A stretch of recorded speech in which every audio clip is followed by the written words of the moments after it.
ഈശോമിശിഹായ്ക്ക് സ്തുതിയായിരിക്കട്ടെ. ഇന്ന് ഞായറാഴ്ചയായിരുന്നു. എല്ലാവരും പള്ളിയിലൊക്കെ പോയി വിശുദ്ധ കുർബാന സ്വീകരിച്ചു എന്ന് വിശ്വസിക്കുന്നു.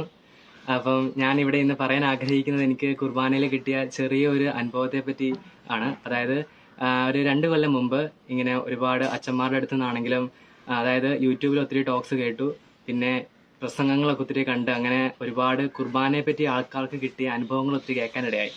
അപ്പം എൻ്റെ മനസ്സിൽ ഇങ്ങനെ അന്നേരം തൊട്ട് കുറച്ച് ചിന്തകൾ ഇങ്ങനെ വന്നു. അതായത് എനിക്കെന്താ ഇങ്ങനെ അനുഭവങ്ങളൊന്നും കിട്ടാത്തത്, ഞാനും സെയിം കുർബാനയല്ലേ അവർ കണ്ടത് തന്നെയല്ലേ ഞാനും കാണുന്നത്. അപ്പോൾ എനിക്ക് ഭയങ്കര ഒരു ആകാംക്ഷ കൂടിയിട്ട് ഞാനിങ്ങനെ ഒത്തിരി പ്രാർത്ഥിക്കാൻ തുടങ്ങി കുർബാനയുടെ ഇടയ്ക്ക്. പക്ഷെ എനിക്ക് പ്രത്യേക അനുഭവങ്ങളൊന്നും കിട്ടുന്നില്ല. അതായത് പിന്നെ ഞാൻ വിചാരിച്ചു കുർബാന ഇങ്ങനെ അർത്ഥങ്ങളൊന്നും മനസ്സിലാവാതെ നമുക്ക് എന്താ ചൊല്ലുന്നതെന്ന് അറിയാതെ അങ്ങനെയൊക്കെ പങ്കെടുക്കുന്നുണ്ടായിരിക്കാം എന്ന് ഞാനിങ്ങനെ വിചാരിച്ച് കുർബാനയെ പറ്റിയൊക്കെ ഒരുപാട് പഠിക്കാമെന്ന് വിചാരിച്ചു. അങ്ങനെ ഞാൻ യൂട്യൂബിൽ ഒരുപാട് കുർബാനയെ പറ്റി ക്ലാസ്സുകൾ കണ്ടു. അങ്ങനെ കുറേ കണ്ട് ഏകദേശം ഒരു കുറേ കേട്ട് അങ്ങനെ ഞാൻ കുർബാനയുടെ അന്നാപസക തൊട്ട് നമ്മുടെ ആശീർവാദം വരെയുള്ള എല്ലാ അർത്ഥങ്ങൾ വരെ നമ്മളിങ്ങനെ പഠിച്ചതിന് ശേഷം എന്നിട്ടും ഒരു പ്രത്യേക ഒരു വികാരങ്ങളൊന്നും ഇത് കണ്ടതിന് ശേഷം കിട്ടുന്നില്ല. അപ്പോൾ കിട്ടാതായി കഴിഞ്ഞപ്പോഴേക്കും ഞാൻ വിചാരിച്ചു അങ്ങനെയാണെങ്കിൽ അച്ഛന്മാരുടെ എന്തെങ്കിലുമൊക്കെ കുറവുകളുണ്ടായിരിക്കും, അവർ കുർബാന അർപ്പിക്കുന്ന രീതി, അല്ലെങ്കിൽ ഗായക സംഘത്തിന് എന്തെങ്കിലും കുറവുകൾ, അവർ വലിയ തീക്ഷ്ണതയൊന്നും ഇല്ലാതെ എന്തെങ്കിലുമൊക്കെ പാടുന്നതുകൊണ്ടായിരിക്കും. അങ്ങനെയൊക്കെ ചിന്തിച്ച് അവർക്കൊക്കെ ഒരുപാട് കാര്യങ്ങൾ ഇങ്ങനെയൊക്കെ പറഞ്ഞു കൊടുത്തു. ഇങ്ങനെ എറണാകുളം പാടണം, കാഞ്ഞിരപ്പള്ളി പാടണം എന്നൊക്കെ ഇങ്ങനെ ഓരോ കാര്യങ്ങളൊക്കെ പാട്ടിൻ്റെ കാര്യങ്ങളൊക്കെ പറഞ്ഞ്, പിന്നെ സുറിയാനി പാട്ടുകളൊക്കെ ഒരുപാട് പാടി, ഇങ്ങനെ പരമ്പരാഗതമായ ഒരുപാട് കാര്യങ്ങൾ സഭയുടെ തിരിച്ചു കൊണ്ടുവന്ന് അങ്ങനെ ഒത്തിരി പ്രശ്നങ്ങളായി. അങ്ങനെ എന്നിട്ട് ഒരു രീതിയിലേക്കും ഒരു മാറ്റവും ഉണ്ടായില്ല. അപ്പം എന്നിട്ട് ഇങ്ങനെ നമ്മൾ ഒത്തിരി കാര്യങ്ങൾ അറിയാമെങ്കിലും ഇപ്പം ഇന്നതിൻ്റെ അർത്ഥം ഇന്നതാണ് എല്ലാ കാര്യങ്ങളും അറിയാമെങ്കിലും ആ സമയത്ത് നമ്മൾ കുർബാനയ്ക്ക് ഇരിക്കുമ്പോൾ നമ്മുടെ പല വിചാരങ്ങൾ ഉണ്ടാവുകയും ആ സമയത്ത് എല്ലാം മനസ്സിലേക്ക് വരാതിരിക്കുകയൊക്കെ ചെയ്ത് ഒരു പ്രത്യേക അനുഭവം ആകുന്നില്ല. അപ്പം ഞാൻ അതിങ്ങനെ കുറേ നാളിങ്ങനെ ഇതിൻ്റെ ശ്രമം തുടർന്നതിന് ശേഷം ഇത് പിന്നെ ഞാൻ മടുത്ത് ഉപേക്ഷിക്കുകയാണ് ചെയ്തത്. പിന്നെ കുറേ നാൾക്ക് ശേഷം ഏകദേശം ഈ കഴിഞ്ഞ ഒക്ടോബറിൽ ഞങ്ങളുടെ പള്ളിയിലെ യൂദാശ്ലീഹയാണ് മധ്യസ്ഥൻ. അപ്പോൾ യൂദാശ്ലീഹയുടെ പെരുന്നാളാണ്.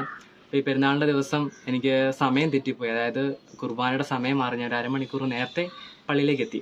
അപ്പോൾ പള്ളിയിലേക്ക് എത്തിക്കഴിഞ്ഞാൽ ആ സമയത്തൊക്കെ എന്ന് പറഞ്ഞാൽ നമ്മുടെ കോളേജിൻ്റെ ആണെങ്കിലും വീട്ടിലേക്കൊക്കെ ഒരുപാട് കാര്യങ്ങൾ കാരണം ഒത്തിരി വിഷമത്തിലൊക്കെ ആയിരുന്നു. ഒരുപാട് വിഷമങ്ങളും സങ്കടങ്ങളൊക്കെ കർത്താവിനോട് പറയാൻ കുറേ ഉണ്ടായിരുന്നു. അപ്പം ഞാൻ എന്നാ വിചാരിച്ചെന്ന് വെച്ചാൽ ആ ഒരു അരമണിക്കൂർ സമയം കൊണ്ട് നമുക്ക് പ്രാർത്ഥിക്കാമെന്ന് വിചാരിച്ച് ഞാനിരുന്ന് എല്ലാ കാര്യങ്ങളൊക്കെ പറഞ്ഞ്, പിന്നെ എല്ലാവരും പ്രാർത്ഥിക്കാനൊന്നും അറിയില്ല. ഞാനിങ്ങനെ കുറേ കാര്യങ്ങളൊക്കെ ചുമ്മാ പറഞ്ഞ് ഒരു കൊന്ത അങ്ങ് ചൊല്ലി.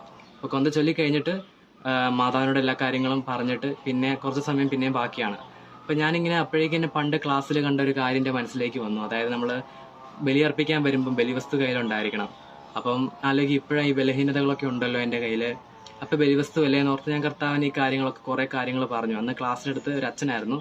അപ്പോൾ അച്ഛനിങ്ങനെ കുറേ കാര്യങ്ങൾ പറഞ്ഞ ആ കാര്യങ്ങൾ എൻ്റെ അർത്ഥങ്ങളൊന്നും അറിയില്ലെങ്കിൽ നമ്മൾ ചുമ്മാ അച്ഛൻ പറഞ്ഞ കാര്യങ്ങളൊക്കെ ചുമ്മാ ഇങ്ങനെ പ്രാർത്ഥനയിലൂടെ ഇങ്ങനെ കർത്താവിനോട് പറഞ്ഞിട്ട് ഇങ്ങനെ ഞാൻ അവസാനം പറഞ്ഞായിട്ട് ഇപ്പോഴും ഓർക്കുന്നുണ്ട്. അതായത് അങ്ങയുടെ കാൽവരിയുടെ ആ ഒരു യാഗത്തിൽ പരിശുദ്ധ അമ്മയും യോഹന്നാനും മക്ദലനാമറിയൊക്കെ അർപ്പിച്ചതുപോലെ ഒരു ബലി അർപ്പിക്കാൻ അവരുടേതായ ഒരു മനോഭാവത്തോടു കൂടി ആ ഒരു കറക്റ്റ് ശരിക്കും നേരിട്ട് കാണുന്നത് പോലെ ഒരു അനുഭവം എനിക്ക് ഉണ്ടാവണേ എന്ന രീതിയിൽ ഞാൻ ജസ്റ്റ് ഒന്ന് പ്രാർത്ഥിച്ച അവസാനം സമയമായി, മണിയടിച്ചു, അച്ഛൻ ഇറങ്ങി വന്നു. അന്നേരം തൊട്ട് പെട്ടെന്ന് തന്നെ പരിശുദ്ധാത്മാവിൻ്റെ ഒരു പ്രത്യേക ശക്തി ഉള്ളിലേക്ക് വരുന്നതായിട്ട് തോന്നി. അതായത് ഞാൻ അന്ന് കണ്ട കാര്യങ്ങളെല്ലാം പെട്ടെന്ന് അച്ഛൻ അന്ന് പറഞ്ഞ് പഠിപ്പിച്ച കാര്യങ്ങളെല്ലാം പെട്ടെന്ന് മനസ്സിലേക്ക് വന്ന് എല്ലാ അർത്ഥങ്ങളും, പിന്നെ ഓരോ പാട്ടുകൾ പാടുമ്പോഴാണെങ്കിലും എല്ലാ കാര്യങ്ങളും അതിൻ്റെതായ ഒരു സിംബൽസിൻ്റെ എല്ലാം അർത്ഥങ്ങളും എല്ലാം വന്നിട്ട് നമുക്ക് പെട്ടെന്ന് ഒരു പ്രത്യേക അനുഭവമായി.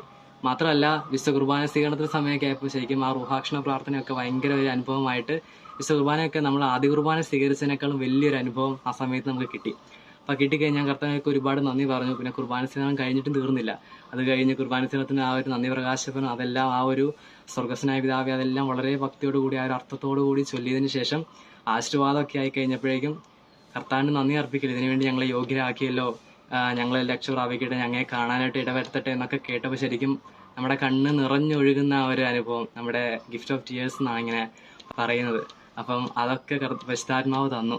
അപ്പം ഭയങ്കര അനുഭവമായിരുന്നു. അന്ന് ഞാൻ കർത്താവിനോട് ഒരുപാട് നന്ദി പറഞ്ഞു. പിന്നെ അന്ന് തൊട്ട് ഇതുവരെ ഒരു ദിവസം പോലും ഞാൻ വിശുദ്ധ കുർബാന മുടക്കിയിട്ടില്ല.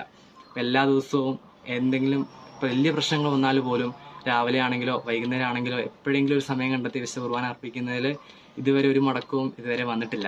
മാത്രമല്ല പിന്നീട് അങ്ങോട്ടുള്ള എല്ലാ ദിവസങ്ങളിലും നമ്മൾ വിശുദ്ധ കുർബാന അർപ്പിക്കുന്നതിന് മുമ്പ് ഞാൻ കുറച്ച് സമയം മാറ്റി വെക്കുമായിരുന്നു. അതായത് പരിശുദ്ധ അമ്മയോട് പ്രാർത്ഥിക്കാനും പിന്നെ എൻ്റെ എല്ലാ ബലഹീനതകളും സമർപ്പിച്ച് ശരിക്കും ആ ബലിക്ക് വേണ്ടി ഒരുങ്ങാൻ വേണ്ടി ഞാൻ കുറച്ച് സമയം എപ്പോഴും മാറ്റി വെക്കുമായിരുന്നു. അപ്പോൾ അതിൻ്റെ ഗുണം എന്താണെന്ന് വെച്ചാൽ പിന്നെ അങ്ങോട്ട് ഓരോ ദിവസങ്ങൾ കൂടുന്തോറും നമ്മുടെ ആ ഒരു അനുഭവങ്ങൾ കൂടാൻ തുടങ്ങി. അതായത് ആദ്യം എനിക്ക് ആദ്യമായിട്ട് അനുഭവം ഉണ്ടാകുമ്പം നമ്മുടെ ആശീർവാദത്തിൻ്റെ ആ സമയത്തായിരുന്നു എനിക്ക് ഈ ഗിഫ്റ്റ് ഓഫ് ഇയേഴ്സ് വന്ന സമയം, ആ ഒരു സമയം എന്ന് പറയുന്നത്. പക്ഷേ പിന്നീട് അങ്ങോട്ട് എനിക്ക് റൂഹാഷ്ണ പ്രാർത്ഥന സമയത്താണെങ്കിലും എനിക്ക് ആ ഒരു കാഴ്ചാർപ്പണത്തിൻ്റെ സമയത്താണെങ്കിലും ഇങ്ങനെ ഒരുപാട് അനുഭവങ്ങൾ ഉണ്ടാവാൻ തുടങ്ങി. പിന്നെ ശരിക്കും എന്തോ ഒരു പ്രത്യേക വികാരം ആ ഒരു കർത്താവിൻ്റെ പീഡാസനത്തൊക്കെ ഓർത്ത് ശരിക്കും കണ്ണ് നിറയാൻ തുടങ്ങി. അങ്ങനെ ഭയങ്കര അനുഭവമായി മാറി. യേശയ്യ 58:13 വചനം ഇപ്രകാരം പറയുന്നു: സാപത്തിനെ ചവിട്ടി മെതിക്കുന്നതിൽ നിന്നും എൻ്റെ ദിവസത്തിൽ നിന്റെ ഇഷ്ടം അനുവർത്തിക്കുന്നതിൽ നിന്നും നീ പിന്തിരിയുക. സാപത്തിനെ സന്തോഷദായകവും കർത്താവിൻ്റെ ദിനത്തെ ബഹുമാന്യമായി കണക്കാക്കുക. നിന്റെ സ്വന്തം വഴിയിലൂടെ നടക്കാതെയും നിന്റെ താല്പര്യങ്ങൾ അന്വേഷിക്കാതെയും വ്യർത്ഥഭാഷണം ഏർപ്പെടാതെയും അതിനെ ആദരിക്കുക. അരമണിക്കൂറെങ്കിലും വിശുദ്ധ കുർബാനയ്ക്ക് മുമ്പ് ഒരുങ്ങുവാനും അങ്ങനെ വിശുദ്ധ കുർബാന ഒരു അനുഭവമാകുവാനും കർത്താവ് സഹായിക്കട്ടെ.